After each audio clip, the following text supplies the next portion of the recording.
In the year 1857, America was in the midst of the horse and buggy era.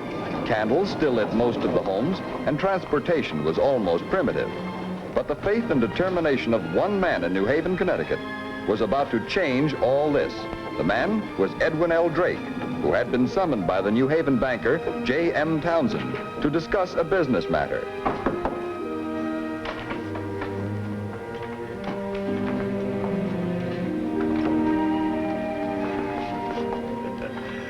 Come in, Mr. Drake. Good morning, Mr. Townsend. You asked me to come. Yes, yes. Please sit down. Thank you. You're a busy man. I'll be brief. You're no longer with the railroad? No, sir. My health. But nothing serious? Fortunately, no. That perhaps you'll be able to undertake an important mission for me. A mission, sir? A journey to look over a certain piece of property and report your findings. You see, 2 years ago, I helped form the Pennsylvania Rock Oil Company. Rock oil? What is rock oil, sir? I'll show you. No one knows yet just exactly what it is. Only time and experiment will tell. That oil came from a spring on the property that I'd like to have you examine for me. Since oil is lighter than water, it rises and floats on the surface from where we've been trying to gather it. Perhaps if you saw the operation, you could tell us why we haven't been more successful. What troubles you, Mr. Drake? Well, I'm still wondering what value this strong-smelling stuff could have. We're still not very sure, but let me read you this. It's a report on it that Professor Silliman of Yale University submitted 2 years ago, April 1855. Listen. It appears there is ground for belief that your company has in its possession a raw material from which, by simple and not expensive process, they may manufacture many valuable products. My experiments prove that nearly the whole of the raw product may be manufactured without waste. Mr. Townsend, where is this property of yours? You mean that you'll undertake the survey? Yes, sir. Excellent. Splendid.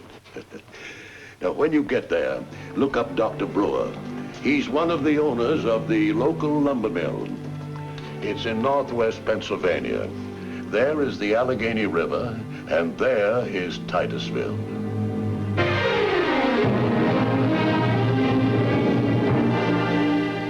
Well, there it is, floating on top of the water. And tell me, Dr. Brewer, how did they collect the oil? Well, now you've come to the real problem.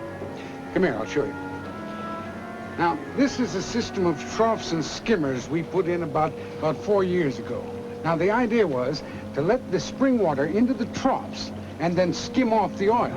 And it seemed like a pretty good idea. But it didn't work? Oh, yes, it worked all right. But... And how much oil did they produce? Well, that was it. Only about 3 to 6 gallons a day.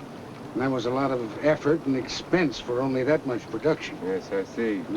So, after a few months, the project was abandoned. And now, as you can see, these skimmers are rotted. That...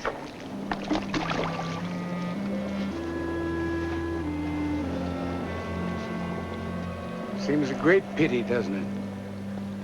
Because I believe Townsend may be right about his possibilities. 4 years ago, back in '53, I took a bottle of it back to my old teachers at Dartmouth College, Professors Crosby and Hubbard. After conducting several experiments, they became so optimistic about its value as a commodity that they roused the interest of a chance visitor, Henry Bissell. Bissell became so enthusiastic about its commercial future that he carried a sample back to New York and showed it to his business partner, Jonathan G. Eveleth. They both saw great possibilities, and as a result, they formed the Pennsylvania Rock Oil Company to develop the area and market the product. And since the spring was on our land, my concern, Brewer Watson Company, was given shares in the venture, the same company in which your New Haven interests are involved. So after all that time and trouble, it's come to this. Isn't there a more satisfactory way of collecting the oil? No. And here's a man who'll tell you there never will be. Howdy, Doctor. Viewing the remains? Well, that's for Mr. Drake to decide. Oh, Mr. Drake, I'd like you to meet Mr. Anger. Howdy. How do you do, sir? He's the man who built these trenches, troughs, and skimmers. Well, it looks practical. Very well thought out, in fact. Oh, sure. The only thing wrong with them is they didn't collect enough oil. But I still don't quite see why. I'll tell you why.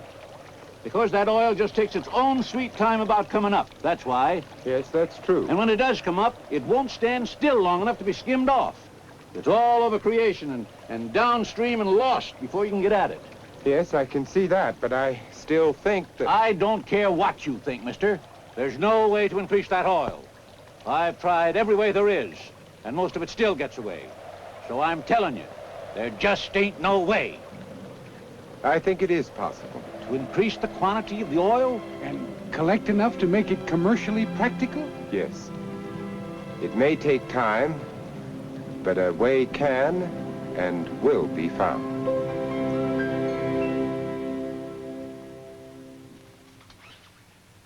You really believe that? I do. Good. I can now recommend we proceed with the reorganization of the company as the Seneca Oil Company. I'll also recommend we elect you president of the company and engage you as general agent to raise and dispose of the oil. Would a salary of, say, $1,000 a year be acceptable? Yes, sir, I think it would. Fine. Now then, as soon as the reorganization is completed, you'll be sent back to Titusville to drill, bore, dig, mine, and search for petroleum. Is that clear? Quite clear, Mr. Townsend. I'll be ready. Good.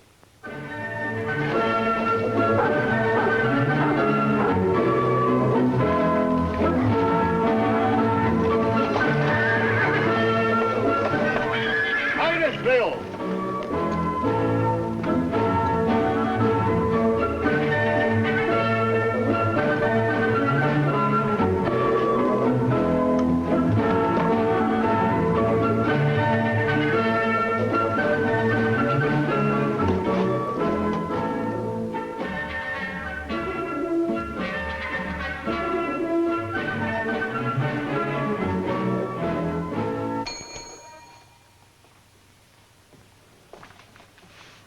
My name is Drake from New Haven. Oh, yes, sir. We've been expecting you.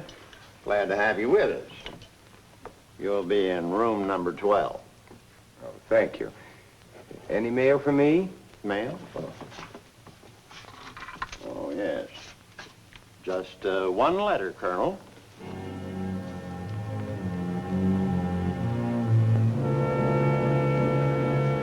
Thank you.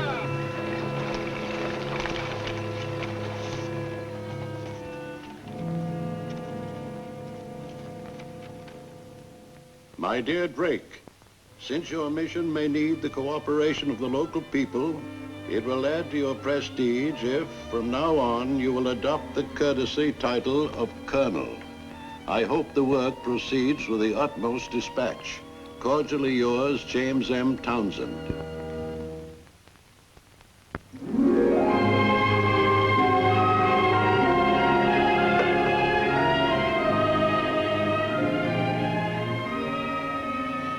We're getting in production now, aren't we, Colonel? About 10 gallons a day. He's lying, isn't he? No, it's true, but... Well, maybe you're not quite the fool it took you for. Thanks, Mr. Anger. Still not good enough. But it does prove you were right on one point. What's that? This whole method's wrong. If we want to increase production, we've got to get down closer to the source. All right, boys. Over there. We're going to try something else. I want you to get picks and shovels and dig. We're going to dig a hole and go down till we find that oil. You know what I think of you now? I think you're crazy. Crazy. That's what he is. And I told him so. Digging a hole in the ground for oil? Yeah. Oh, no, nobody could be that foolish. You don't believe it? Well, you just come and see for yourselves. You're doing it right now. Oh, come on, let's take a look.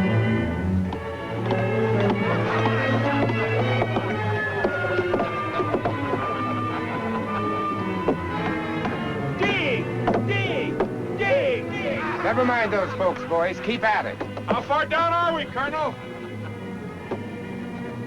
You're down about 8 feet now. No sign of oil yet, though. There will be. Keep at it.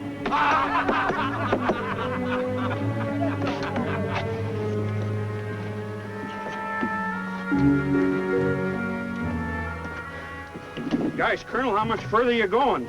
We're almost 15 feet now. Do we strike the oil, or I know it isn't possible?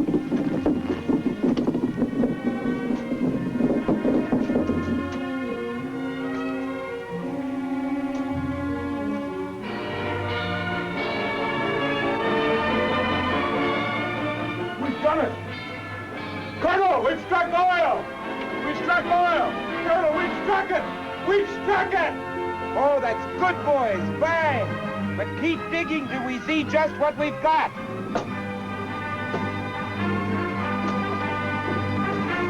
Hey, watch out! Get out of here, quick! Hey, get that ladder out of here! Help!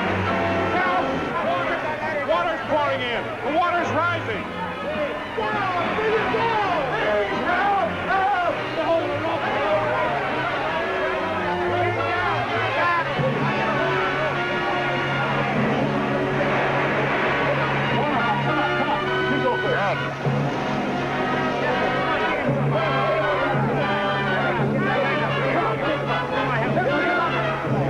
Helping somebody! Easy! Well, sir, having nearly cost these men their lives, are you not willing to admit you're wrong? This proves nothing, except that I must find another method. We ought to run you out of town. Regardless, as long as I am here, if there's any way of making this project work, I'll find it.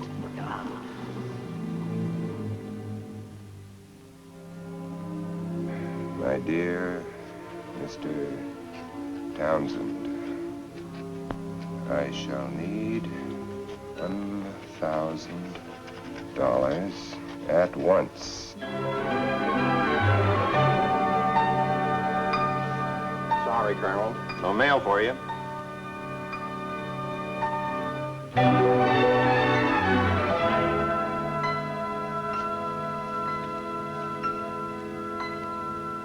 Nothing, sir. Sorry.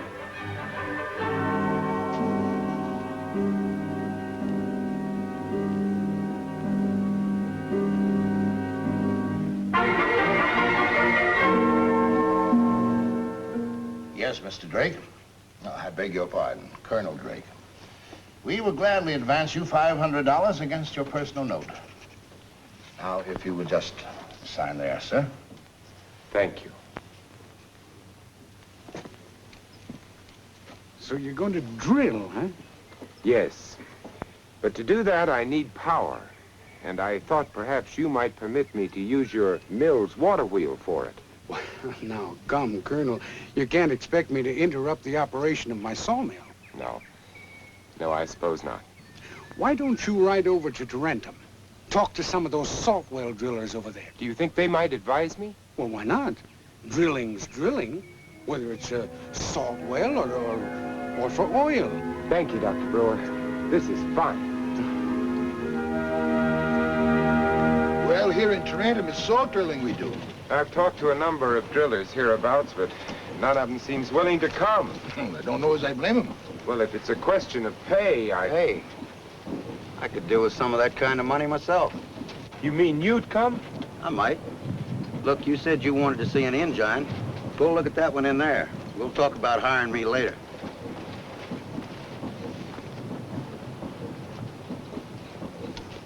You go to Titusville to drill for oil. Your ball and chain, she wouldn't let you. He don't know that, does he? And if I can get a few dollars in advance, I'm gonna see what he's up to.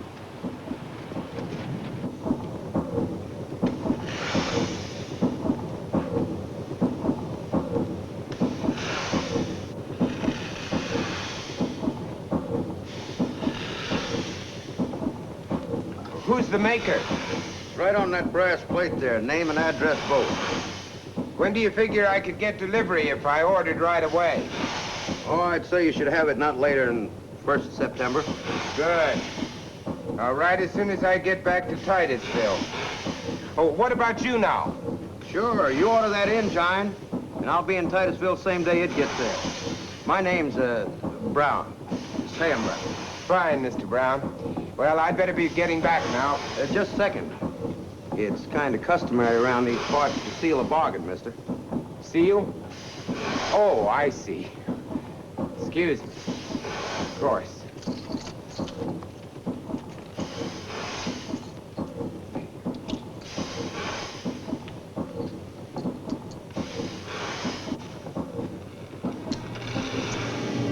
Come on, boys, let's get moving. You're in a hurry, aren't you, Colonel? I got an engine and a driller arriving here September 1st. I just want to be ready for them, that's all.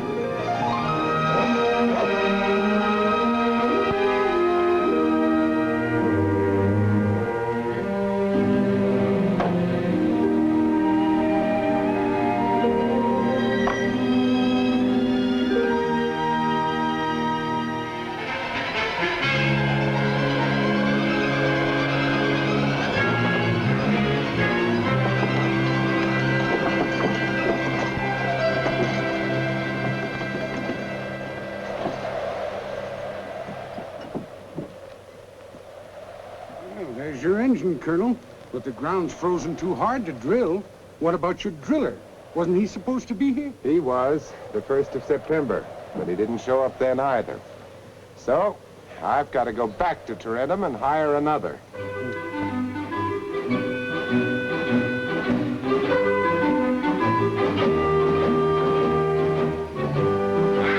Yeah, I guess that'll do for a while. Thanks, Uncle Billy.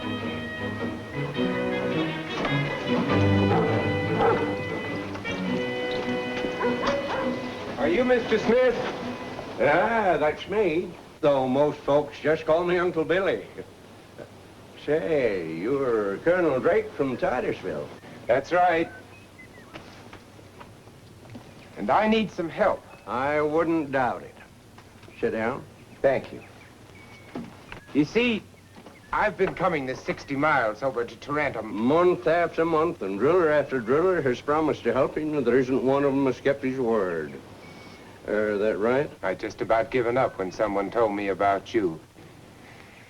I don't know what I can say to persuade you. Maybe you don't have to, Colonel. Maybe when a man believes in himself as strong as you do, it's kind of catching. You want me to work for you, I take it? Indeed, I do. They say that you're a skilled drill and tool maker and an expert driller. Well, now, all them talents is liable to cost you money. Would $2.50 a day be too much? You mean you'll come? Just tell me what day you want me to report in Titusville. Thank you, Uncle Billy.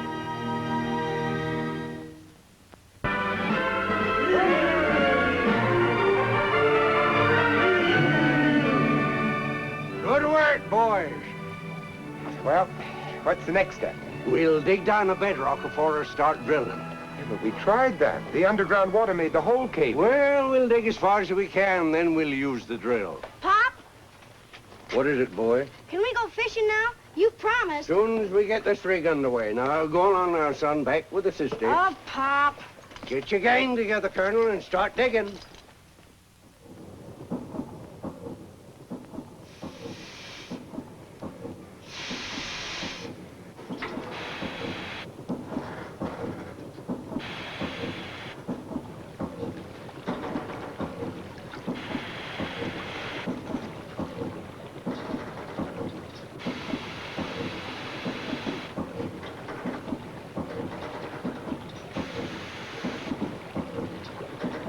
Stop it. Stop it! It's no use. Look at it. It's like poking your finger in a bowl of water. Pull it out and where's the hole? Yes, I know. But there must be some way. Take up on the slack.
in tarnation is this? The end of our trouble, I hope. Come on, help us unload, and I'll explain later.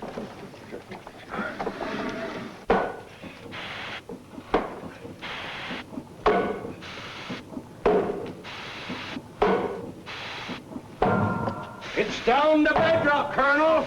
Hold it. Fine. Now we'll put the drill to work.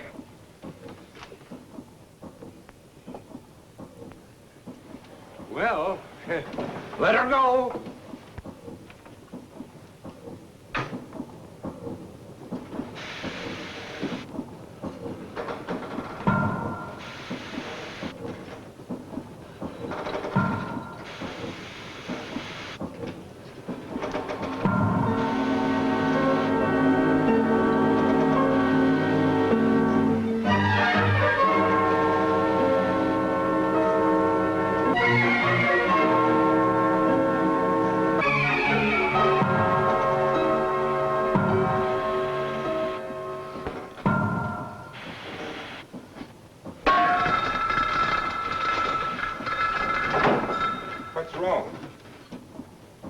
Don't worry, it's nothing serious. The drill slipped into a crevice in the rock, that's all. Well, that's all for today, boys. Tomorrow's Sunday anyway. And I promised my boy I'd take him fishing in the morning. I'll sharpen the bit first thing Monday.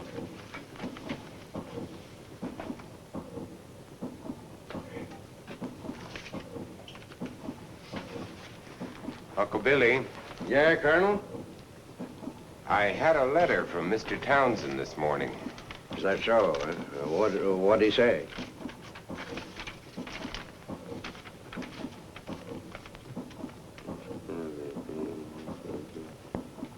Therefore, I direct you to cease drilling, abandon the venture, and return to New Haven. Colonel, if I know you by now... Yes, Uncle Billy. I think you do. Yeah.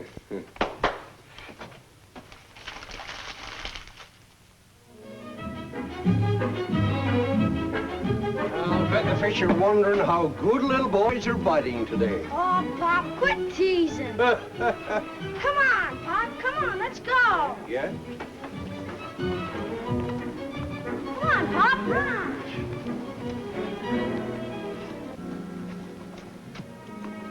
Hold on a second, son.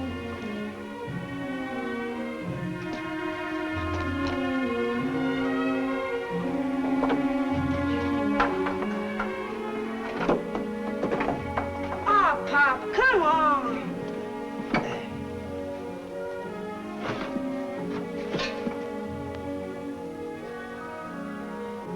Take a look down there, son. You see anything? No. Gosh, tell me get to the fish along. Now, wait.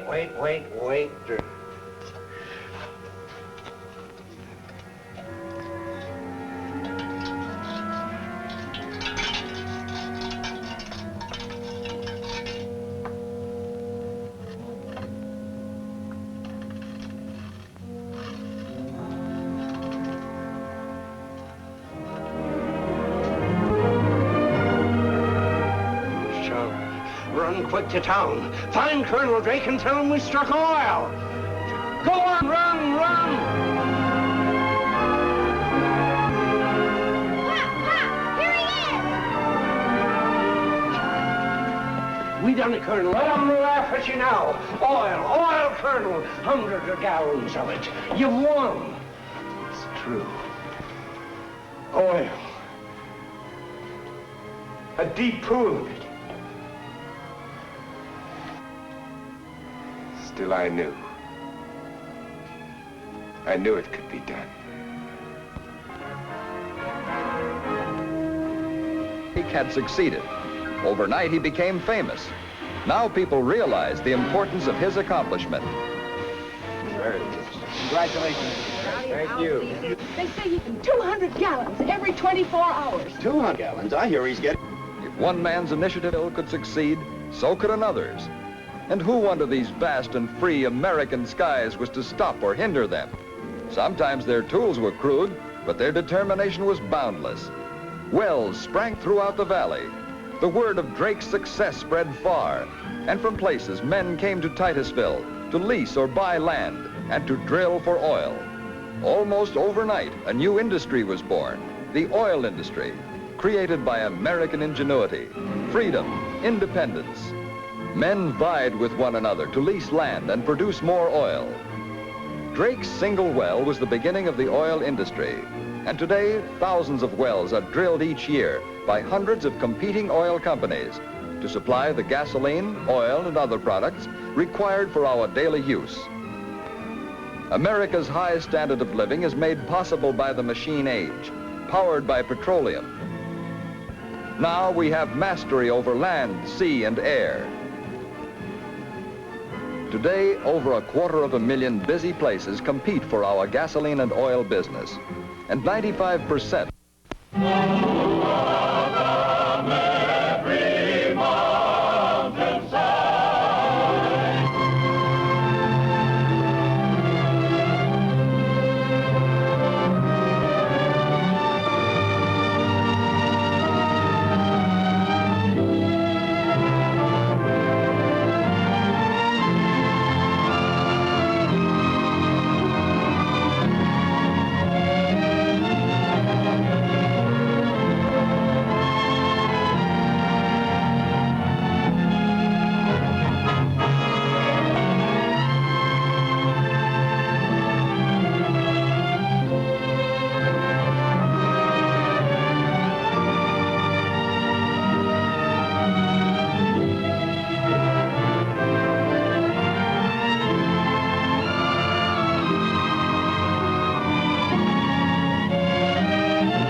Afternoon, Doc.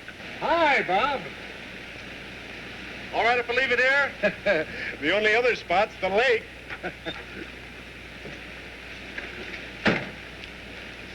Don't tell me I'm the first to arrive. I thought I'd be late. Right on both counts. I don't know what's happened to Charlie and Jim. Usually they've been out fishing a couple of hours by now.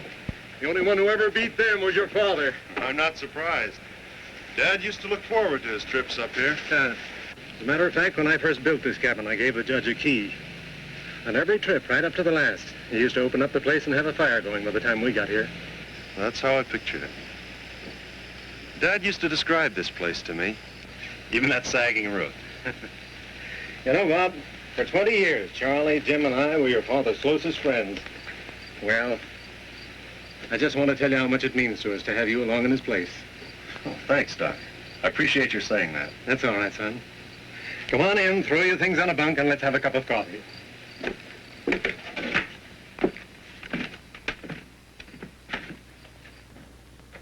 Throw the stuff anywhere.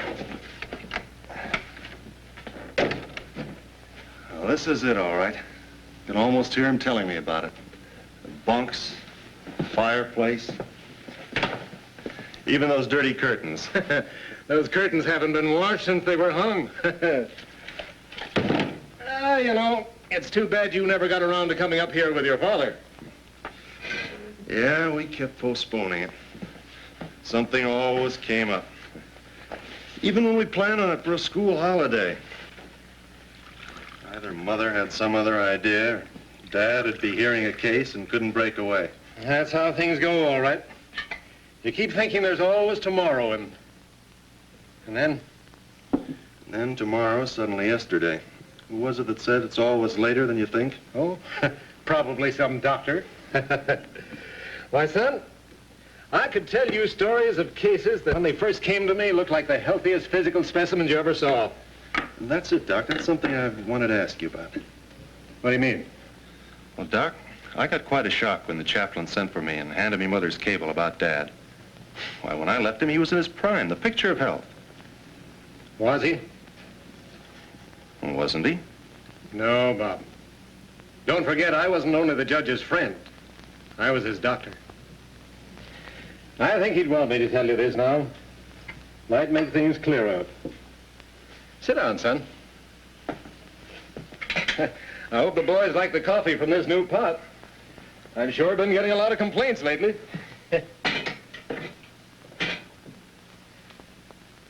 You know how your father was. He used to say, as long as he was able to go to work, he had no use for a doctor. So you can imagine my surprise that day he walked into my office. Let me see. I think it must have been a couple of months or so before you went into the service. Sure, you were still in high school.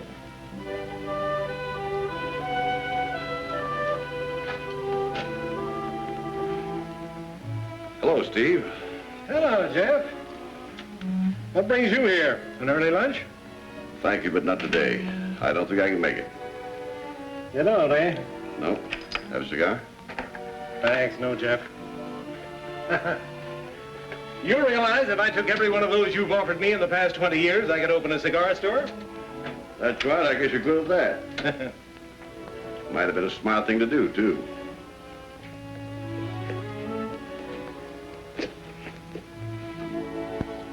Steve, you'd better consider this a professional visit. Oh, no trouble, you understand. Just a little indigestion now and then. Nothing really. No aches, no pains, no complaints? That's right. No complaints. No complaints all the way down the line. It's, well, Fred Craig dropped into my office this morning. He handles my life insurance, you know. Yes, I know. He handles mine, too. A couple of weeks ago, he talked to me about taking out a retirement policy. He thought I could afford to put a little more aside for when I step down from the bench. Oh? Uh-huh. Exactly. He seemed to make sense, so I told him to put it through. Of course. This morning, he told me he couldn't do it. The medical department had turned me down. They say I'm no longer an acceptable risk. I thought I'd better have you take a look at me. They wouldn't make a mistake about a thing like that, would they? No, not likely. Your ticker? Do you want to listen to it? Better than that, let's go in here where I can give you a complete examination. I'd like to take a tracing on a direct writer electrocardiograph. It may give me an idea of what's wrong with your pump. Well, whatever it is, that's what we want to know.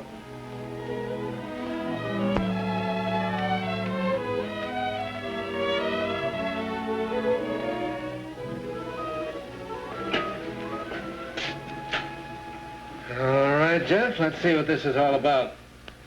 If there's anything wrong, the stylus will show it on the graph. I suppose everybody must think of it, but that pointer reminds me of the scriptures. The moving finger on the wall writing out my fate. Uh-huh, that's the idea. Now just relax and don't talk.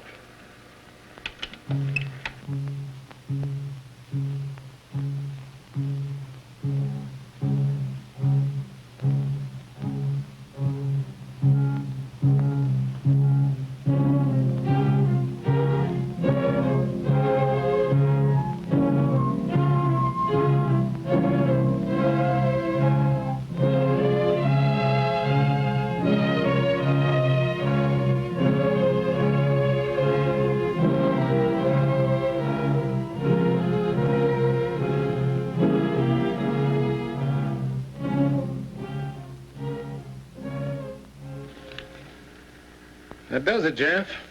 Well, that wasn't so bad. Oh, Jeff. Wasn't so bad. Well, what's the verdict, Steve? Whatever it is, don't try to spare me. I'm prepared for the worst. Not that bad, Jeff. Could be much worse. Seems to be the pattern of a constricted coronary artery. Now, Steve, you're not addressing the County Medical Society. Tell me in plain English. Does the judge draw a death sentence? We all draw one, Jeff. The moment we're born. The penalty we pay for living. To put it bluntly, this could kill you, but it needn't. You can live with it for years if you're willing to learn how. Oh, I see. Slow down. Don't work too hard. Get plenty of rest. Put a rocker on the front porch and watch the world go by. That's what you mean, isn't it? All but the rocking chair, yes. And you better start now by keeping your hands off that cigar. Huh? That's right. Now, just one more check, and then you can put on your clothes. Come on over here. As soon as you finish dressing, I'll write out a prescription and talk over your diet. I want to check over your weight.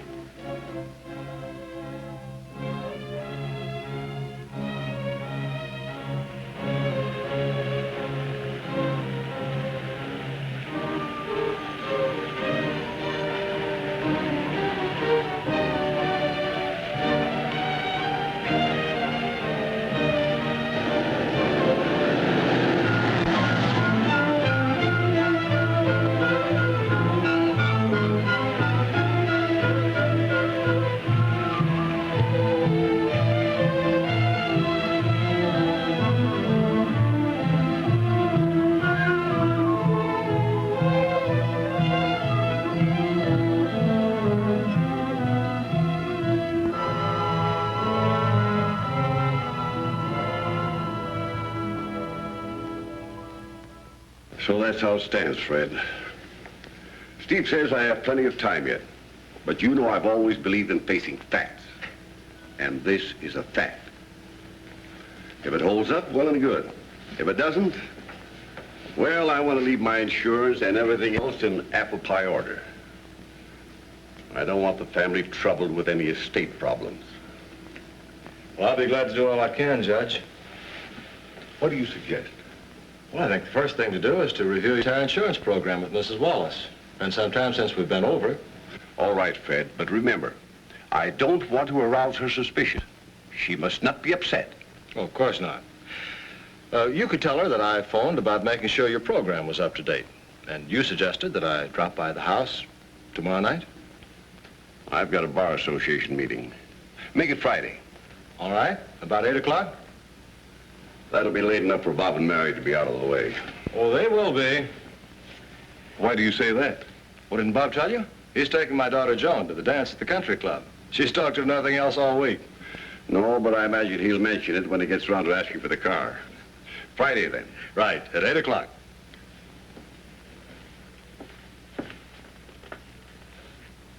Thanks, Fred.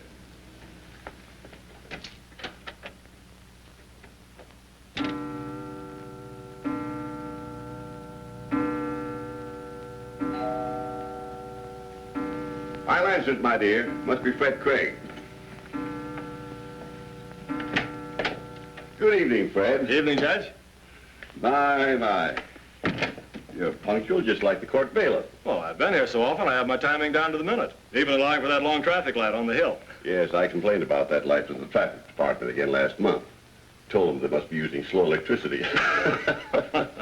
But, you know the police. They never pay any attention to a judge outside of court. Oh, it was Fred Craig, Alice. Oh, hello, Fred. Good evening, Miss Wallace. You're looking well. Thank you. Was Bob on time for Joan? Oh, I think so. Why? Did he have some trouble? The usual with his kid sister. Sit down, Fred. Thanks. That's about the best place for your purposes. It wasn't anything really. But I don't imagine you talk about our children. Oh, I don't know about that, Miss Wallace. Wouldn't you say, Judge, that your children are the main reason I'm here? Well, that's certainly a leading question. Are you sure you don't want to sell me more insurance? No, Judge, I'm sorry to admit you seem to have bought all the insurance you could. You see, Mrs. Wallace, each year brings changes. And since we hadn't reviewed the judge's planned security program recently, I thought we should be sure it's still set up to do the job you want it to do. Well, I think that's very kind of you, Fred. As I recall, you arranged these policies so that they would give us a regular income when the judge retires. Then, with his pension, we should manage quite comfortably. That's the bright side of the picture, my dear. We must be sure we've taken care of the other side. You mean in case anything should happen to you? Well, the judge means, Mrs. Wallace, is that we must provide for all possibilities, no matter how remote. Now, as you see here, $4,000 are set aside to pay off all outstanding bills. Does that amount still seem adequate?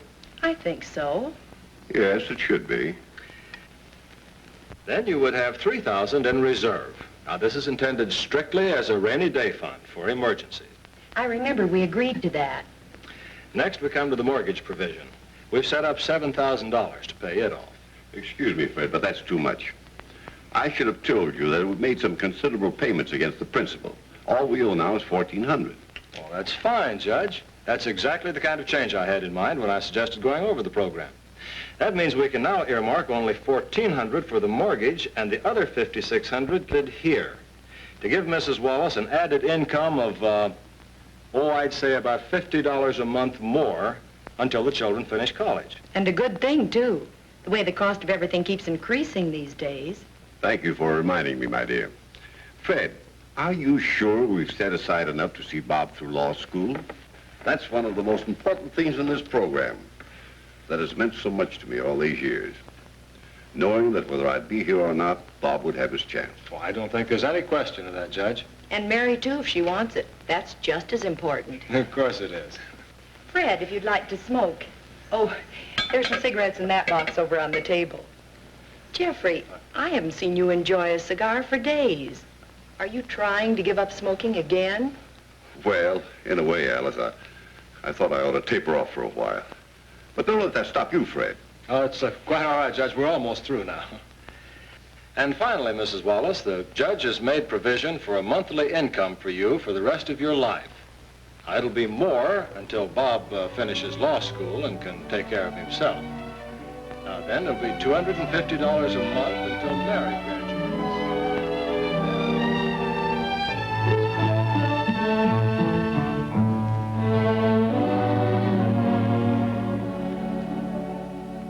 There you have it, Bob. That's just about the story. Mother never guessed. So he knew it all along. When I left for camp, when he saw me leave for overseas. He was like the rest of us, Bob. He knew everything but the time and place. Still, he came here on that last trip. I cautioned him about that. He just laughed it off, told me he'd take it easy, and he did for a couple of days, until he got restless. While the rest of us were out fishing, he took that favorite climb of his up the hill to Eagle Rock. When we came back, we missed him. That's where we found him. He looked as though he just dozed off. He always loved the view from up there. I remember once he tried to describe it to me, but he said I'd better see it for myself. As a matter of fact, I'd like to very much. It's right up the trail behind the cabin, isn't it, Doc? That's right. I'll point it out to you. You can see the rock from around behind. Hi, Charlie. So you finally made it. Yes, after a late start and a flat tire. Hello, Bob. Oh, hello, Mr. Knox. Is Mr. Maxwell with you? Jim? No. I thought he'd be out on the lake by now. He always has been. That's why I figured he'd probably be coming with you. No, he didn't get in touch with me. Strange. Not like him to be late. I should say not. Two things Jim Maxwell prides himself on. He's never missed a deadline on his newspaper, and he's never late for an appointment. Oh, he may have been held up somewhere. You know, as a matter of fact, he wasn't at the club yesterday afternoon. Or at least I didn't see him. Did you, Bob? No, sir. But how'd you know I was there? Oh, I spotted you and Joan Craig on the first tee after I'd finished the ninth hole. Oh, you did, sir? Oh, you're not in the Army now. Forget that sir stuff, will you? Well, yes, sir. I'll try to, Mr. Knox. And forget he runs a bank, Bob. That's no different from running a grocery store. Call him Charlie. Everybody does. Yeah, that's the ticket. Now, getting back to Joan, young fella. Bob, don't let him kid you. Charlie, I've got some fish cooling out in the tub. Without setting a precedent, I'm going to clean them. You two and Jim can decide who'll do it tomorrow. Doc, I'll be glad to do it now. Didn't the Army teach you never to volunteer? You heard the man say he wanted to do it, didn't you? Don't argue. Just relax and let him do it. Of course, tomorrow, Jim and I will be glad to let you have your turn first. As I said, Bob, don't let him kid you. I don't suppose you find it too difficult to be a civilian again? Oh, it has its advantages. Come to think of it, I don't believe I've told you how much I appreciate the way you've handled Dad's estate. Thank you, Bob. There really wasn't much to do. As you know, most of it was life insurance. He had that all arranged. Yes, but I was surprised to find out how carefully he'd made his plans. As a matter of fact, I don't think I really understood much about life insurance until I saw the way it worked for our family. I suppose that's an old story to you. Well, in a way, yes. Of course, I know insurance can mean to a family. But that's only part of the story. Bob, as a banker, I felt for a long time that too many people think of life insurance as something that concerns only themselves and their families. But they only know half of the story. There's another side to it.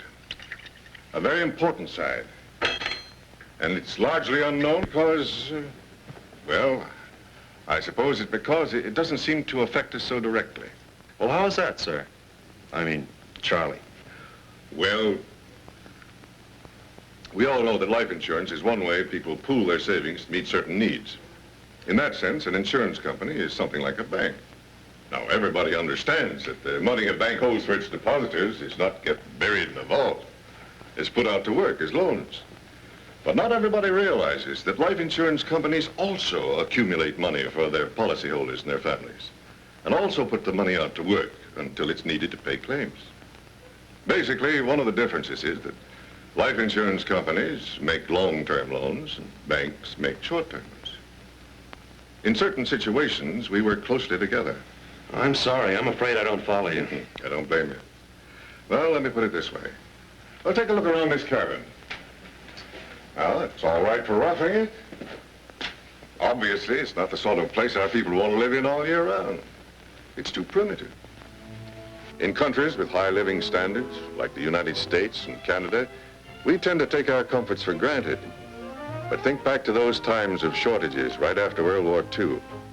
Think of all the unfilled needs of such typical people as a businessman or a housewife. Everyone everywhere felt the pinch. The average farmer couldn't get the appliances and equipment he needed. While in town, the typical veteran had an easier time finding a job than a place to live. No matter where you looked, needs weren't being met. You could see it on the streets. Drivers of old cars and trucks that couldn't be replaced were struggling along on a highway system never designed for modern traffic. With such wants to be satisfied, every business, small or large, was waiting for the go-ahead to begin supplying the things we needed. But to get what we want takes more than hard work. It takes money, capital, billions of dollars of it. The only place that much money can come from is our own savings, all kinds of savings. Now, in this sense, the simple act of paying for life insurance protection supplies funds for projects that meet our needs. The building of new power facilities, expanding our telephone service, improving and extending our highways, building hundreds of thousands of new homes and industries, all financed by our own savings. This is the way our money is put to work for us by banks and insurance companies, who must use imagination and ingenuity in finding sound investments that'll mean better living for more of our people. My point is that just as our people have worked to build our nation to its present greatness, so our savings have worked to help us achieve the highest standard of living in the world and to create still better lives for ourselves and our children. It's a good thing I got here in time to go fishing, or we wouldn't eat. Say, Bob, if you want to take that walk up to Eagle Rock, you better start or you won't get back before dark. Well, thanks, Doc. I think I will. It's funny Jim isn't here by now. Oh, don't worry about him, Charlie. He may be on the track of a big story. He'll probably be here telling you about it when I get back. See you.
Hey, Steve, there's some plane taxiing up to our dock.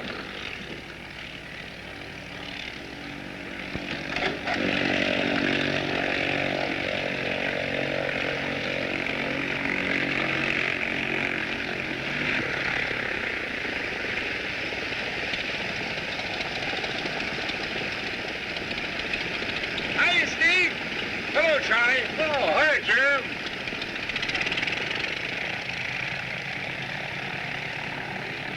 Hello, Jim, old boy. Hi there, Hey. Say, what's the idea? Isn't that the Harrington plane? Sure, Charlie. I had to catch a late flight out of Washington, and Bill Harrington was aboard. Said his company plane was waiting down by the river for him so he could sign some papers, and his pilot didn't mind giving me a lift. Pretty soft. Nothing like arriving in style. Give me your bags. Well, if it isn't a state secret, what's the editor of a small-town newspaper doing in Washington? You don't seem to appreciate, Charlie. I'm pretty big punkin'. You can't blame Charlie for that, Jim. After all, nobody could tell by looking at you. Oh, that's the way of the world. Just another prophet without honor in his own country. Oh, come on, Jim. Let your hair down. Tell us how you come to be such big pumpkin. Well, that's really quite a story. I'll have to begin at the beginning. Hey, that fella's a darn good pilot.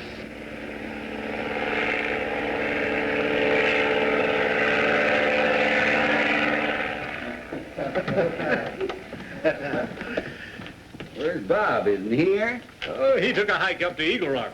Yes, he's always wanted to go up there. He's a swell lad. Well, now back to our story. They gave me only a half-day's notice. Well, that's to be expected. Sure, you're not that big pumpkin. That's right. No engraved invitations. Well, the State Department telephoned me yesterday afternoon. Their Foreign Information Division wanted me to take part this morning in a roundtable discussion. We're going to transcribe it for a radio broadcast overseas. Said it'd only take a few hours, so I told them I'd grab the first plane. Why'd they pick you? The idea was to present in our own words what our way of life in this country means to some typical citizens. A labor leader, a businessman, a housewife, and a small-town newspaper editor. It was all very informal. All we did was sit around a table and talk. They recorded everything on tape, which they later cut to make a half-hour program. Well, I listened to the others with only half an ear because I honestly didn't know what I was going to say. I was asking myself what our country means to me. And all I could think of was that it means our town. Sanderhood. I haven't really known hand over the past 37 years except Sanderford and its people.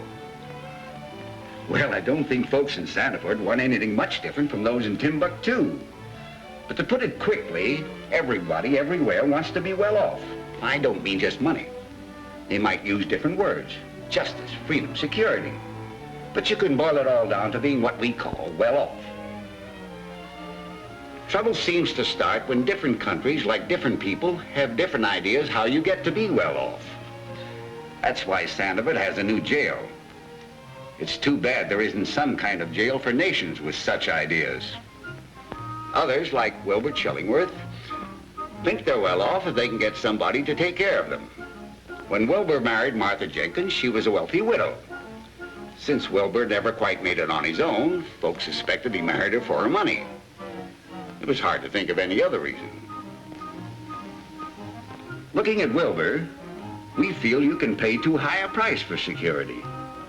And we think that price is reached when you sacrifice your freedom to somebody else, whether it be a wealthy widow or Uncle Joe. Now, here in Sanderford, we believe in looking after ourselves. We think that's too important a job to trust to anyone else. When we need a new school, our committees get busy, we go out and borrow the money, build it, and pay off the loan. It's the same all down the line. When we thought our town was ripe for growth, we didn't hope some industries would move in.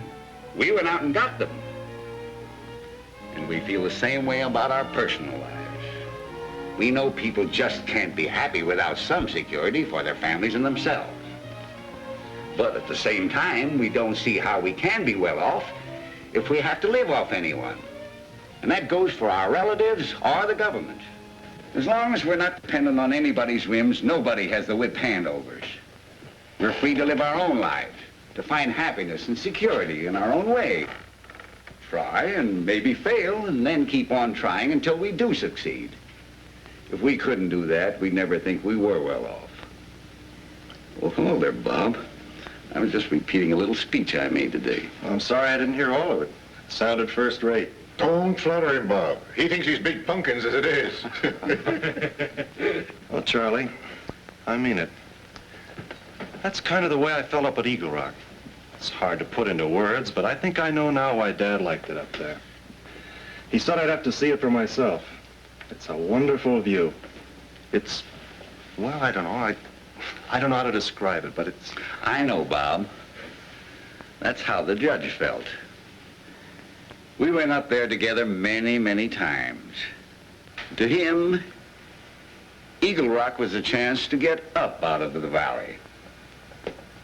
I remember his saying once that too many people live all their lives in valleys. They never take time to climb up now and then to get a view of how they're living and where they're going.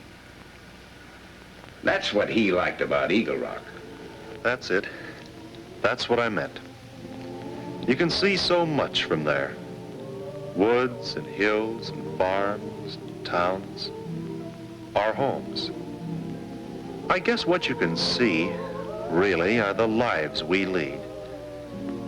All the roads out there remind you that this is one land where we can take any road we want. Not everybody, everywhere, can do that today. I've seen that myself. Here, we're free to go wherever we want, to work out our own futures, for ourselves and our families. It's a wonderful view, but even more wonderful, you can see it all over our country, from every mountainside.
Dad and I had always been pretty close to each other.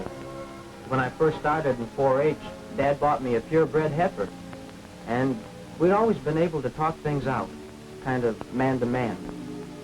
I guess that was partly because we'd practically grown up together. He was only 20 when I was born. And maybe it was partly because I'm the only boy. But things had been changing. Not seriously, you understand, but not nearly so pleasant as they used to be. And then, on this particular Sunday, we got pretty close to a big argument. And Dad had said, let's get out of the house and see if we can talk this over. Well, neither one of us knew where to start, till Dad said, "What's it all about, son? What's coming between us?" "Nothing, Dad, nothing." "Just a few minutes ago, you were saying some pretty rough things." "Yeah, I blew my top, I guess. I'm sorry." "Well, that's not the point, Dad. You must have had a good reason. And that reason is much more important than, well, than just being sorry." "I suppose. But I was wrong. This is your farm. It doesn't make any difference how you want to run it." "Oh, so that's what's sticking in your craw. It's that blamed old pasture that's been making you so touchy-feely." "Well, let me tell you just once again. That was a good pasture in your grandfather's time. And it's still pretty good. Well, look at it. Well, maybe it's not worth putting any money in, but... Well, as a matter of fact, I've been thinking quite serious of selling off those steers and just forgetting about it." But that's just where you're wrong, Dad. Well, that land isn't good for anything but pasture. But it can be turned into good pasture. And you could make money with it. Why, you could make as much money with that pasture as you do with the best land on a farm. Yeah, and another thing. I'm not just talking about that pasture either.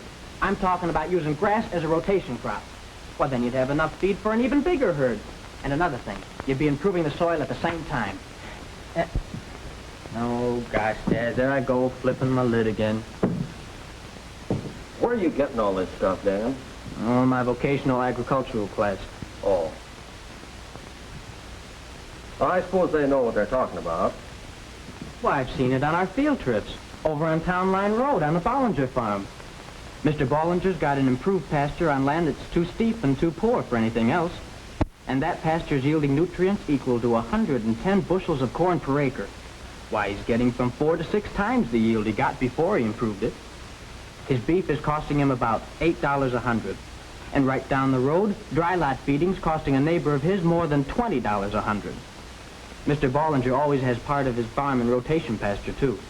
That way he can use it for hay or silage part of the time, and for pasture the rest. Our VOAG teacher says that's the way to get a good balance, because when there's more than the cattle need, it can be cut for use when there's not enough pasture. And that's the cheapest kind of feed you can get, whether it's for beef cattle, dairy cows, sheep, or pigs. You're certainly worked up on this, aren't you, Dan? Yeah, I guess so. And if you'll come in the house, I'll prove it to you. Look, Dad, we're going to need a lot more good grass if we're going to produce all the beef, milk, lamb, and pork to keep everybody well fed. Oh, and another thing, Dad, the farmers can make more money while they're at it, too. And we need that grass, too, Dad, to stop the wind and rain that's stripping the rich topsoil from our land. Why, without plenty of good grass, our whole way of life will change. Is it really that serious? I've got things on grass here from all over the country, and they all tell the same story. Here's one from the Department of Agriculture. And this one's put out by the University of Missouri. Oh, and here's one that's from the Michigan State College. And this is put out by the Joint Committee on Grassland Farming. Oh, and this one tells what happened at Central Kentucky Grass Day. And, of course, this last one is what they're recommending in Southern Illinois. And here's a whole stack of stuff by one of the leading authorities on grassland farming. Why, he's written books, magazine articles, and he's made lots of speeches about it, too. He was a farm boy, just like me, Dad. And he got his start in a pasture research laboratory for the government. And he won the Stevenson Award for outstanding crop research. He studied forage crop research in Europe. And then, agronomist on forage crops and diseases for the Department of Agriculture. Must be quite a guy. Who is he? Well, Dad, he's Dr. Will M. Myers. And right now he's over at the university working on grassland research. I'd like to go see him, Dad. Do you think he'd talk to me? Well, I don't know, son. Man like him, he must be pretty busy. Yeah, I guess he is. But if you let me go, Dad, I'll take the chance. You think you'd learn something that might convince me, Dan? Well, it might help, if I could talk to an expert like him. But there's another reason, Dad. I'm going to be in the speaking contest this year, and there's a darn good prize in it, too. A year at the State University with all expenses paid. You know old Mr. Wickensham. Well, he offers it every year for the best speech made by a member of the senior class. Your mother was in that contest. Let's see. 19 years ago. She didn't win, but she came close. Got 2 of the 5 votes. Mm-hmm. Mom told me once. Well, what about it, Dad? What about what? Can I go see Dr. Myers? You'd talk about grass. Well, sure, Dad. I decided that months ago. Well, all right. You go and see if Dr. Myers can help you out. Thanks, Dad. Do you know, sometimes I wonder. What, Dad? I wonder if your mother had won that year in the university, if she'd come back and married me. Well, I hope so. Or else I wouldn't be in this year's contest. Dr. Myers? Yes, come in. I'm Dan Weston from over near Garrettsville. Well, glad to meet you, Dan. Nice to meet you, Doctor. I'm going to be in a speaking contest, going to talk about grassland farming. And I wondered if you'd tell me a few things. Well, yes. Won't you sit down? Yes, thank you, Doctor. As a matter of fact, I just finished my budget request for this next year, and I'd rather like to get back to farming. Now, let's see. I'll start talking, and you interrupt if you have any questions. In the first place, there's some confusion about the meaning of grassland farming. Grassland farming means different things to different people, but basically it applies to all farm areas. Some people have the idea it means putting all their land in grass, and in some cases they're right.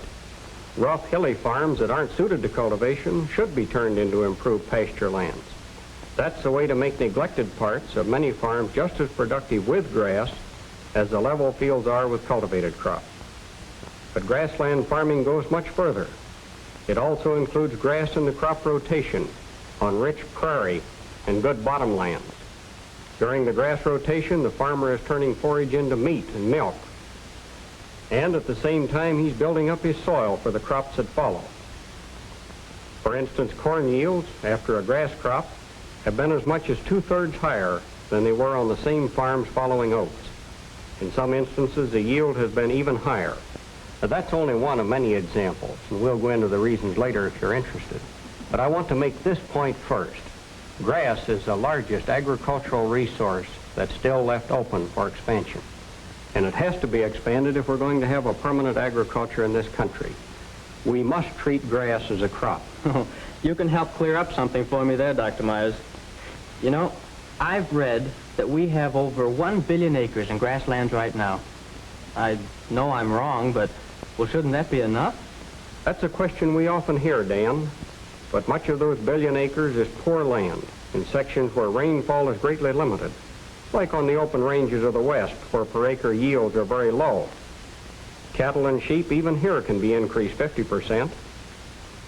There's another 120 million acres of hayland and cropland pasture, 110 million acres of permanent pasture, almost 1/4 of a billion acres in the humid part of the United States, some of it improved, but much of it worn out. That's where our big opportunity is. We know now how to increase our productivity from 2 to 6 times. When that knowledge is put to work, we won't have to be worried about a permanent, prosperous agriculture, nor how we're going to keep Americans well fed.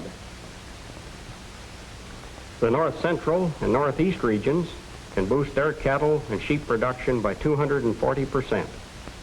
And in the southeast, 475% more can be raised by converting abandoned, idle, and low-producing cropland into pastures and hay fields.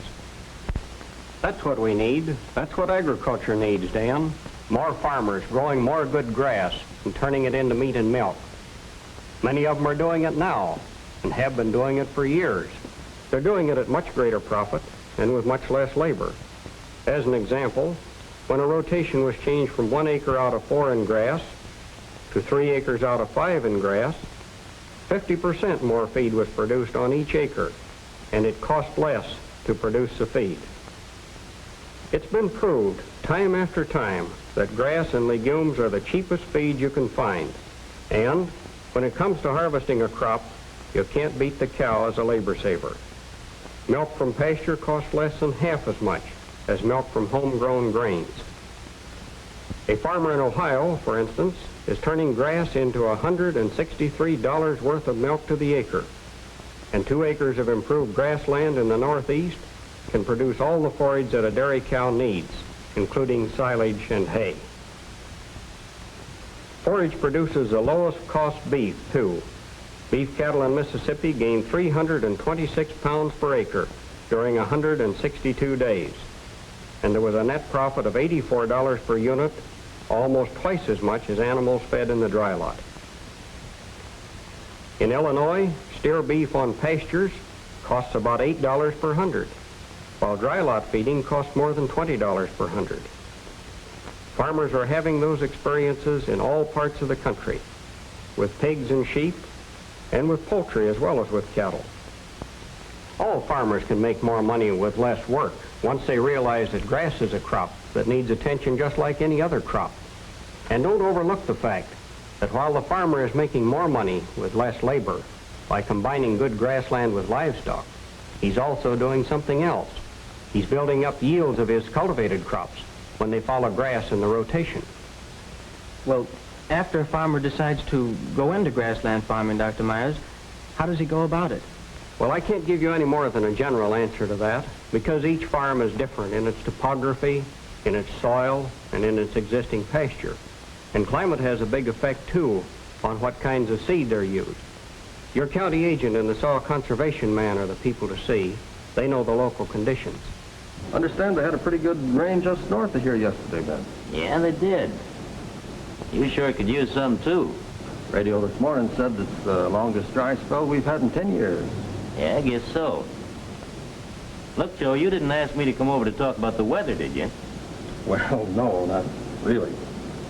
What I wanted to ask you, Ben, was, well, you being the county agent and all, you get around and probably know what some of the others are doing about grassland farming.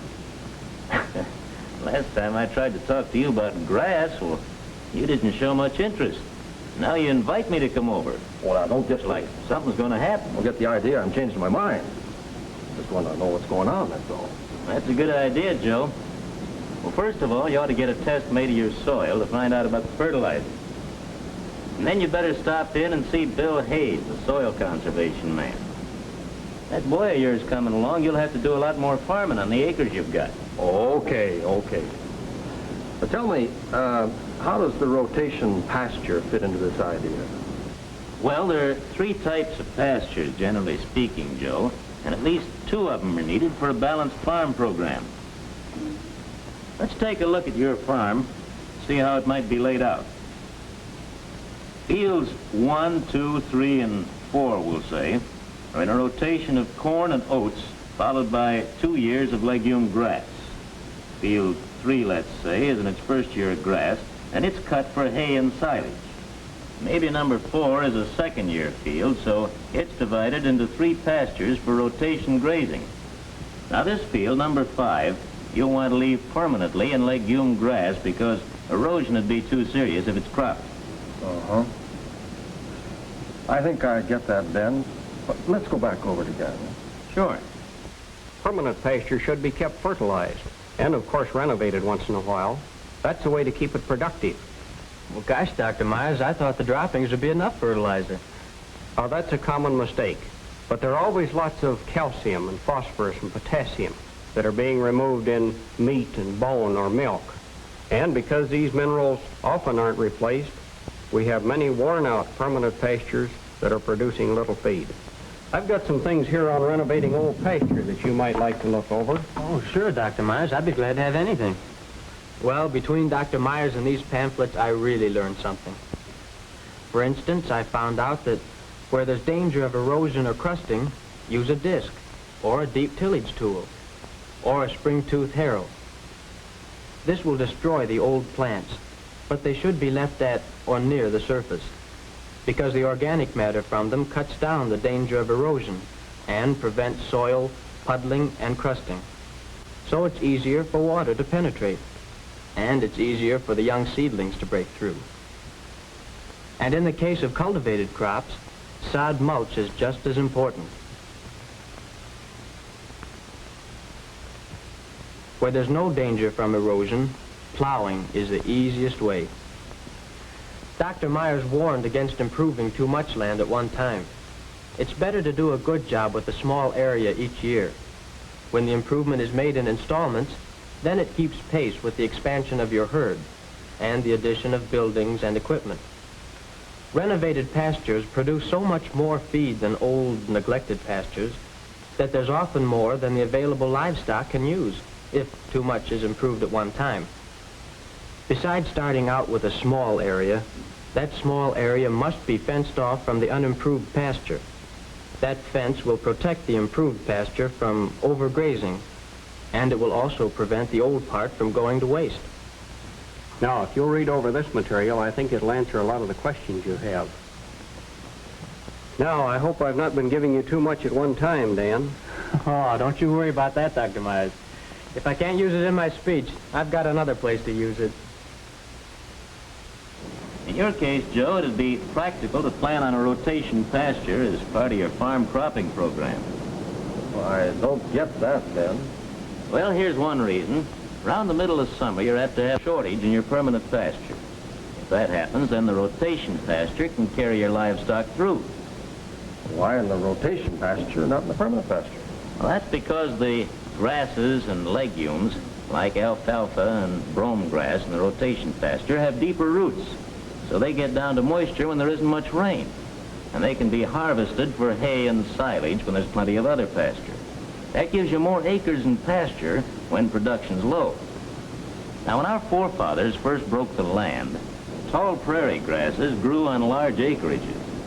The upper portion of the soil was rich in plant food, containing many roots, and was permeable to air and water.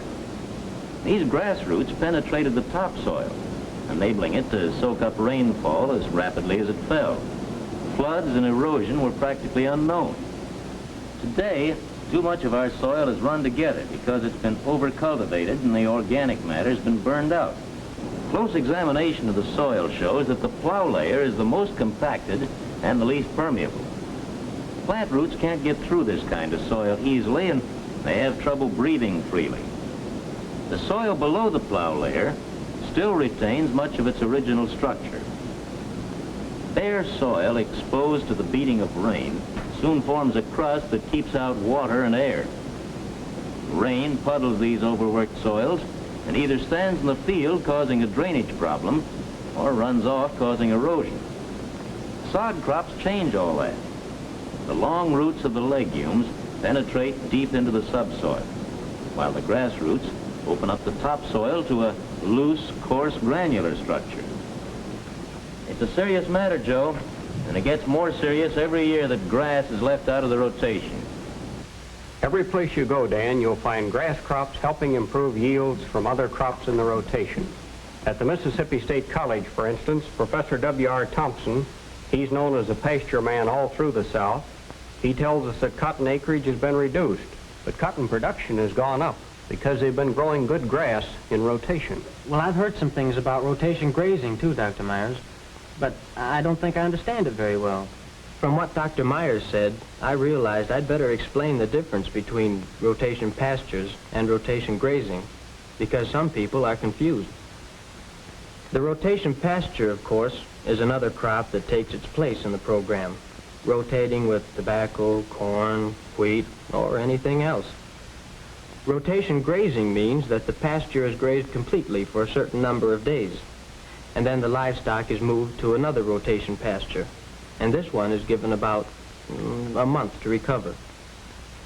If the first field is ready for grazing again before the cows have eaten down the others, then the grass in the first pasture should be harvested for hay or silage. That's very important, Dr. Myers said, because grass should be either grazed or mowed before it becomes too matured.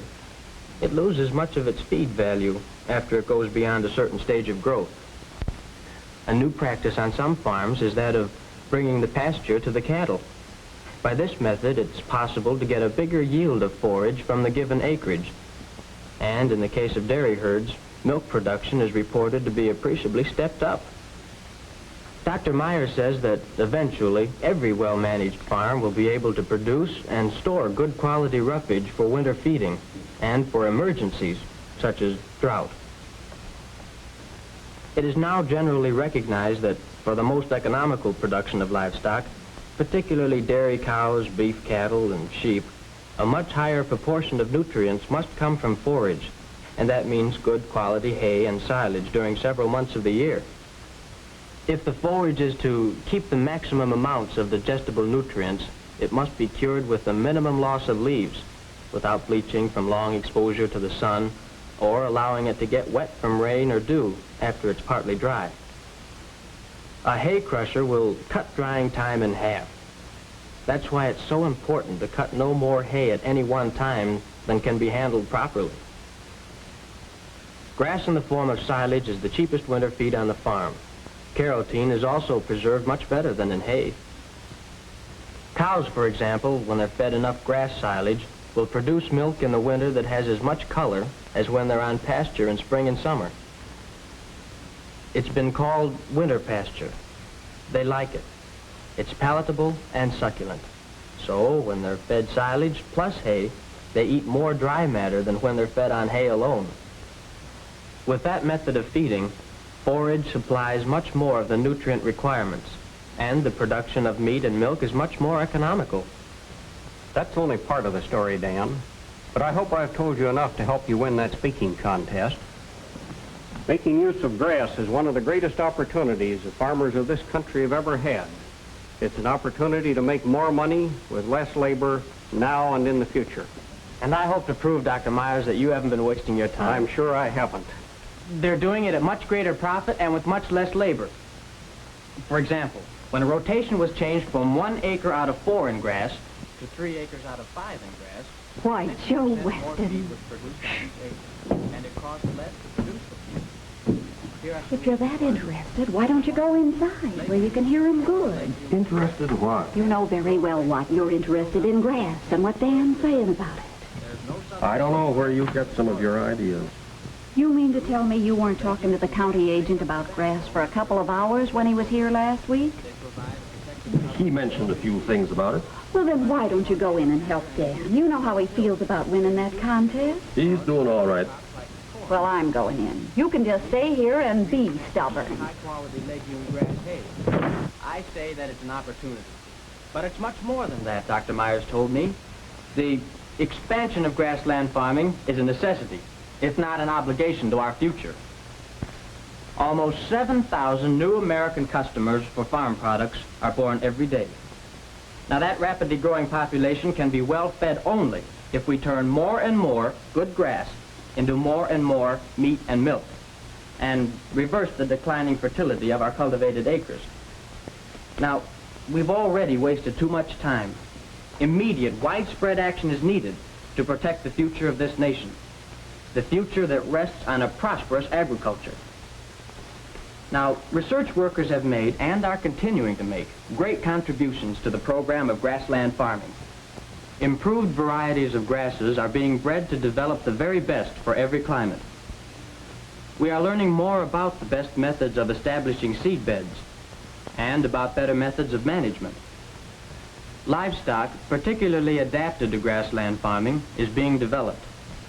And machinery specifically for grassland farming is being designed and tested. The need for all this experimental work is widely recognized. We've come a long way, but so far we've actually only scratched the surface of learning how to grow and use good grass. One of the most encouraging evidences is the experimental work being done by large corporations that have only indirect gains to be made from the expansion of grassland farming. On experimental farms such as these, new ideas are being tested, and many of them are finding their way into practical farming. We are learning more each day of what must be done, and that knowledge put to use by farmers with vision gives us good reason for looking optimistically toward the future.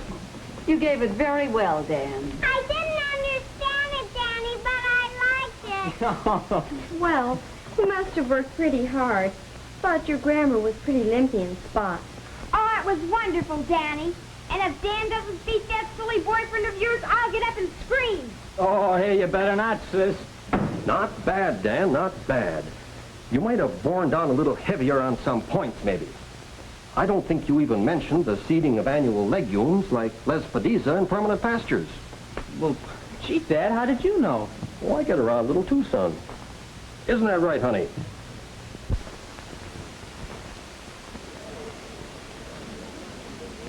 One of the most encouraging evidences is the experimental work being done by large corporations. On their experimental farms, new ideas are being tested, and many of them are ending up in practical farming. We are learning more each day of what must be done, and that knowledge put to use by farmers with vision gives us good reason for looking optimistically toward the future.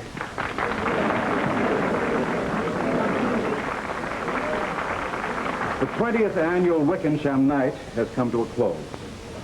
We are now ready to announce the judge's decision, and according to custom, Mr. Wickensham will collect the votes from the judges and will tell us who has won the scholarship at the university.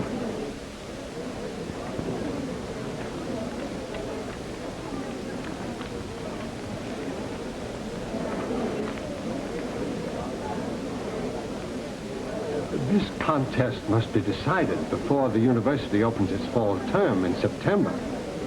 Mommy, when are they going to say that Danny won?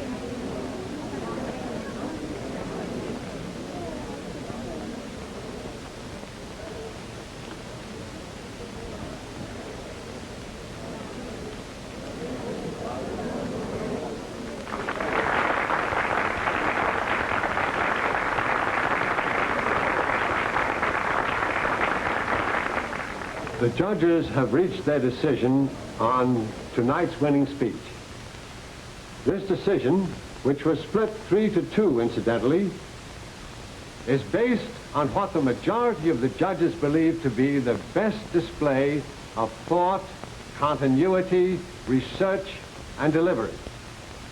Both of the top contestants spoke on the same subject, a subject of the greatest importance to farmers everywhere.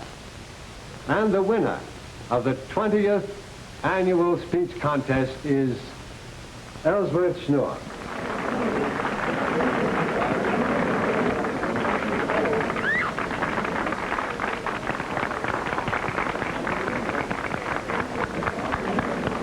Mother, I guess it's time to go home.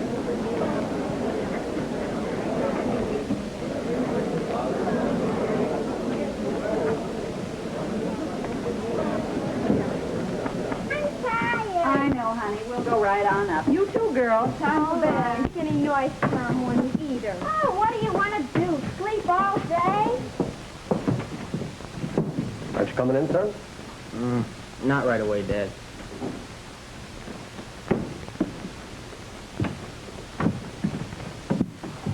Would you rather be by yourself? No, I don't think so. I feel pretty bad about it, Dad. Yeah, it was tough. I guess I just didn't try hard enough, huh? Why, you did a fine job. Well, I just didn't know, Dad.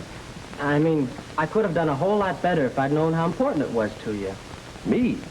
Why, it was you I was thinking about. That's the way we used to talk. Yep, and it's the way it's going to be from now on. Okay, Dad. No more arguments. Not even about grass. Particularly not about grass. Because we're going to fix up that old pasture. Oh, swell, Dad. And we're going to put grass in the rotation, too.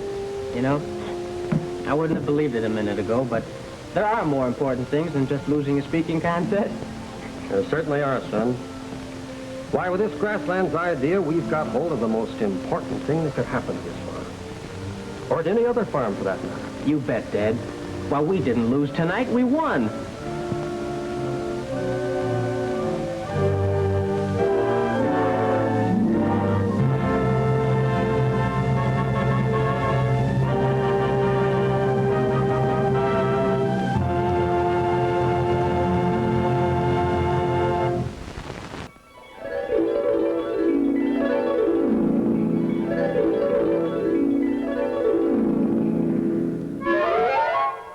The game of golf is growing in popularity every year. There are more players, more spectators, more matches and tournaments than ever before. Every weekend is a big weekend at most golf clubs throughout the entire playing season. This places a heavy demand upon the playing facilities. Greens and tees and fairways must be kept in first-class condition throughout the long playing season. This is a challenge to the club's directors, greens committee, and superintendent. Here is the reason why so many courses today can be kept in championship shape, while others fall victim to long, hot, dry periods.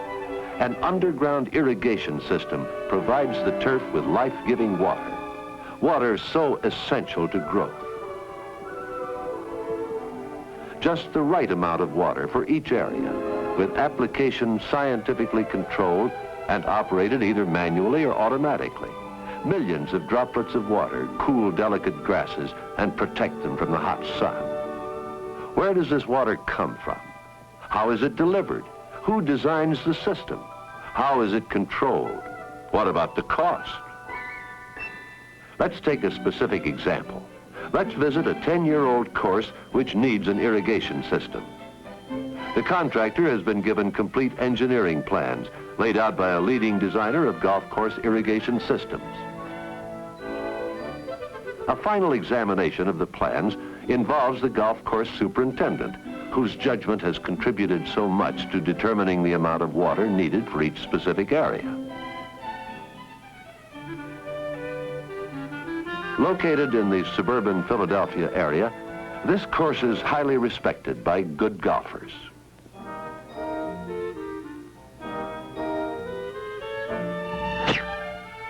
Beautifully landscaped, well trapped, it's a model of good design. But even the best course can fall prey to the elements. And for the past several years, this course has had too much sun and not enough rainfall at the right time. Under the guidance of the superintendent, his men have spent long hours hand watering the areas most susceptible to damage. They've had to concentrate on the expensive greens and tees.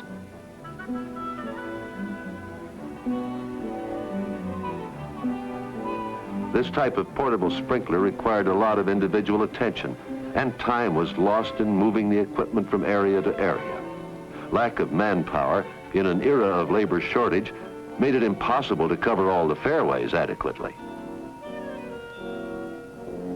Here is evidence that extended drought will kill the best of grasses. Only a few years ago, the course was newly seeded. Now, a wide variety of undesirable weeds, which flourish in dry weather, have taken over. The course just needed more water than Mother Nature was providing. This condition worried the club's board of directors. Something would have to be done, and soon. They called in representatives of companies who could advise them on the best methods of irrigation and how to apply modern irrigation methods to their own particular needs. A primary consideration in planning any irrigation system is available water. On the course, near the second green, was a well with 1,500 gallons a minute capacity. Some clubs use lakes or ponds or tie in with community water systems. The question of installation is always a big one, often involving detailed discussion of pipeline materials and systems.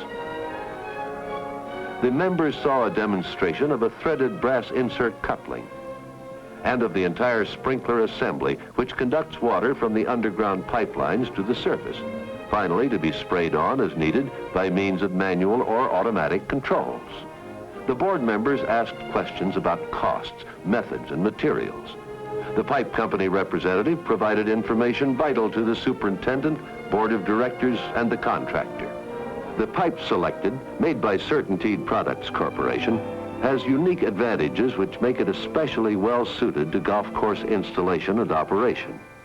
Initial cost is low, and transportation to the job site is quick and inexpensive.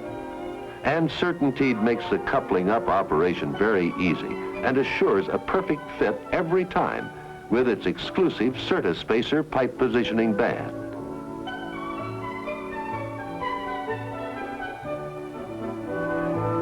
The pipe can be laid in a narrow, shallow trench. This ditching machine, one of the modern tools most useful in golf course installation, moves along rapidly and prepares the trench for the pipe laying operation, which can follow immediately.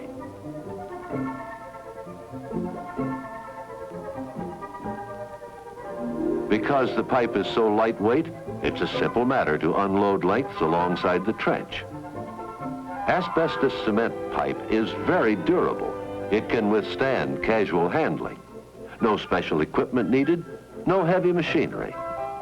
Each pipe length is 13 feet, which means that a small crew can move rapidly over the extensive acreage of golf course.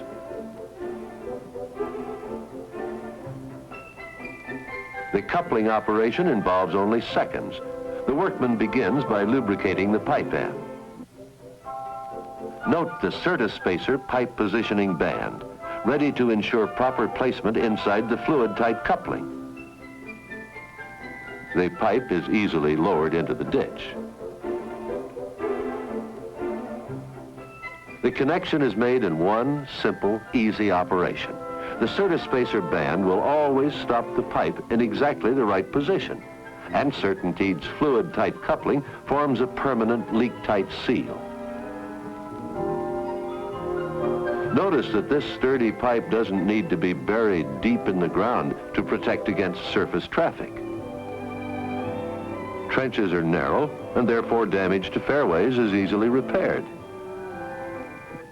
Today, many contractors use a mechanical tamper to speed up the process of leveling the surface. Notice that the dirt is being packed tight, so there'll be little or no settling.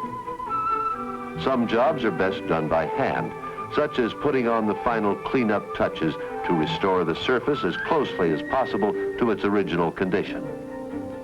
Soon, new grass will cover the trench, and the fairways will be in perfect playing condition. A glimpse of another part of the course, while installation was still in progress, shows that play never need be seriously interrupted.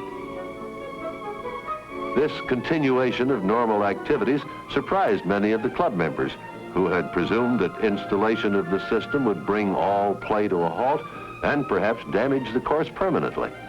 On the contrary, many members were hardly aware that a major installation was being made during the few weeks of work on the course. Interchangeability, the ability to couple up this pipe with other brands, other sizes, other pipe materials, is a big advantage which CertainTeed pipe enjoys. Another basic feature of a good irrigation system is protection. Sprinkler heads have an adjustable swing joint, which protects them from surface shocks. The joint yields when trampled upon or run over by a heavy object. At terminal points and other areas where the flow changes direction, thrust blocking is applied. This reinforcement prevents the pipe from moving when pressure is turned on. When the trenches have been filled in, the traces of installation will gradually disappear, with regrowth of grass completing the restoration. Maintenance can proceed without worrying about the sturdy, shock-resistant asbestos cement pipe.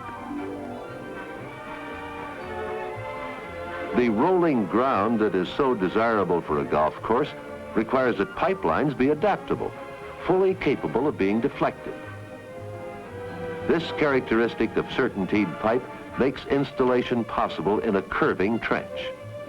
A 5-degree deflection can be made at each joint. This advantage also means the pipe can be laid at uniform depth, regardless of variations in the terrain. Now for the all-important factor of economy. Obviously, the initial cost of an irrigation system for a golf course with its hundreds of acres of turf is considerable. Even so, money can be saved in many ways. To begin with, asbestos cement pipe is inexpensive to buy. It's easily transported and handled. It is easily coupled up in a permanent leak-proof assembly, easily adapted to uneven terrain. But the true test of economy begins after the system goes into operation. The number of man-hours spent in watering an 18-hole course may drop from an average of 100 or more per week down to 15 or less per week when the system is installed. Naturally, an automatically controlled system uses the least manpower. In this era of high labor costs, it's almost impossible to carry on a successful program of hand watering. It would take a dozen men performing this operation by hand to equal the irrigation coverage of a single well-placed sprinkler. What can you expect from a good irrigation system? Let's consult an expert. We go now to Rutgers College of Agriculture and Environmental Science to meet Dr. Henry Indyke, a leading authority on turf grass management. Dr. Indyke, what is the function of a good irrigation system? Simply defined, a good irrigation system will provide assurance against soil moisture stress conditions. Today, a good golf course providing excellent conditions for golf play cannot do without a good irrigation system. It is used as a tool in a grass management program. Properly used, it can be a definite benefit. Improperly used, it can be a liability. Well, then there is such a thing as too much water as well as too little. Definitely so. Too much water can create conditions where grass can actually be smothered or literally drowned out. Where we have excessive moisture applied to the soil becomes saturated with moisture. Oxygen is excluded from the root zone of the plants. The exclusion of the oxygen actually kills off the plant. Going to the other extreme where we do not have sufficient moisture, the plant ceases growth, loses its color, and also loses its wearability due to traffic. Dr. Indyke, there are many theories about the best time of day to apply moisture. Any general rules on this?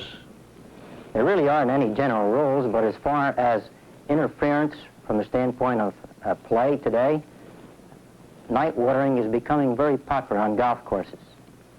There is nothing wrong with night watering as far as the effect on grass is concerned. However, it becomes more difficult to water during the night because of the problem involved in watching the watering system. As of today, we do not have a watering system which can do away with the human element in watching it perform. Where could club management receive guidance on operation of its irrigation system? There are a number of sources of information which can be effectively used in the operation of a system. First of all, there are institutions such as Rutgers University here, where we have specialists that are qualified to provide this type of information. Secondly, we have excellent sources of information from commercial sources, where they have staff members qualified and trained to provide this type of information. Thank you very much, Dr. Indyke. You're welcome. Next, let's visit Sandy Run Country Club in Orland, Pennsylvania, to find out how the golfer feels about the value of an irrigation system. Here is Mr. Jock McKenzie, Sandy Run's famous pro. Jock, how long ago did your club install its certainteed irrigation system? Somewhere around middle of 1963, I believe. Well, Jock, what has been the effect of the system upon the course? Well, it's certainly given the golfers a much better conditioned golf course to play on. The summer rules and winter rules that the USGA frown upon have pretty well much been discarded here by the use of the watering system.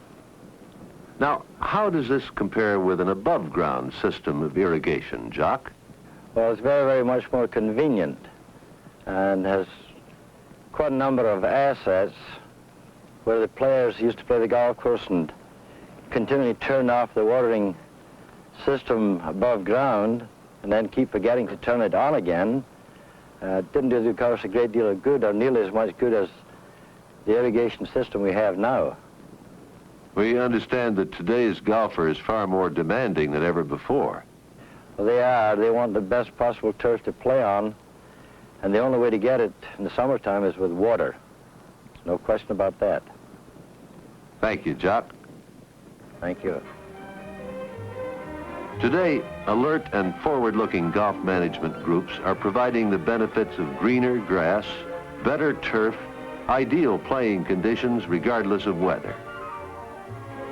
If your club is considering the possibility of installing a first-class, truly modern irrigation system, be sure you choose a system that offers fast, simple installation at moderate cost. Ease of operation, whether manually or automatically controlled. Long life and absolute dependability. We cordially invite you to obtain full details as well as the skilled advice and technical knowledge which are available to you from the Pipe Division of CertainTeed Products Corporation.